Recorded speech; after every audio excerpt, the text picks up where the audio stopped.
Hey friends, Kelly from Press On Shop here. I am going to apply some nail jellies and show you some of my favorite tips and tricks. We're going to apply the color Lemon Drop. Now I've already prepped my nails, which means that I have cleaned them with rubbing alcohol, pushed the cuticles back, and roughed up the surface just a little bit. In this video, I am wearing Après Gel full cover tips to give myself a little bit of an extension. I just prefer the volume of full cover tips. So these are not my natural nails, but jellies work great on natural or artificial nails. So you can see on the thumb here, I always start on the side of a nail, right? And I'm only going to stick it right there. And this is actually how I get a really nice stretch for a perfectly custom fit. So I just kind of tug it over to the other side.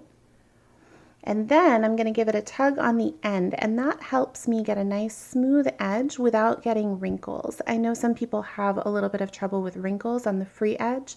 That tug is, I think, key to making it nice and smooth. So now I'm using a cuticle stick to press down the edges of all the sides of my jellies. If you're an Ohora user, this is the time that you would do the acetone trick. But because jellies are so pliable, you actually don't need to use any acetone to melt the sides. You can just gently press them down.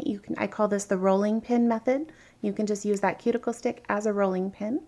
So I'm going to take some cuticle scissors and just cut off the edge real close to the free edge of my nail. So there's just a little bit left hanging over.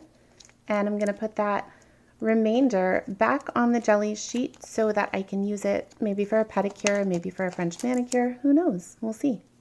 So here it is again, stick it on the side, tug it over to the other side, give it a nice little pull. I'm pulling it a little bit extra here just to show off how stretchy they are.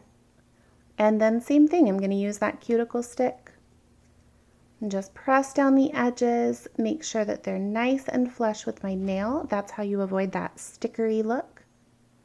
I'm going to clip them all.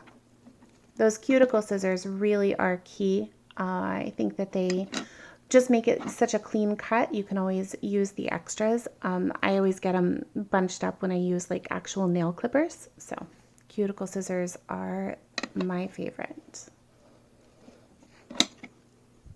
And then we're just going to get that pinky nail done.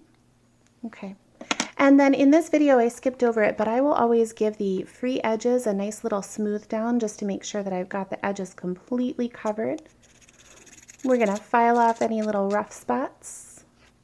There we go. And now let's do some stickers. So these are Sunflower stickers, and I'm going to use the hot glaze.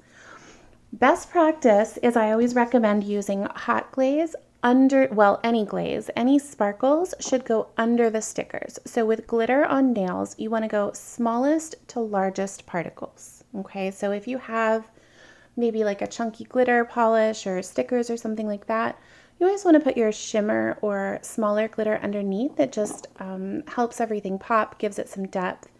I find that if you put shimmer over stickers, it ends up looking kind of messy. So.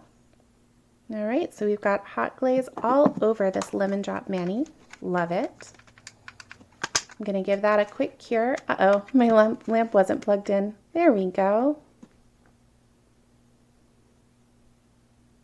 So I do the full curing cycle here. And then once those are done, I'm going to grab some tweezers. Tweezers is how you work with these stickers.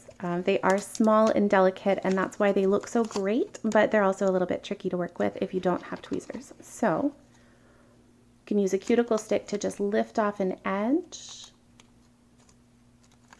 and then place them right on your nail. This one is a little bit long for my nail, so I'm just going to clip that edge there.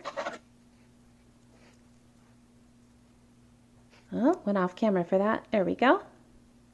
Clip it off. And I'm going to use clear top coat to seal that in, cure it one more time, and step out into the sunlight.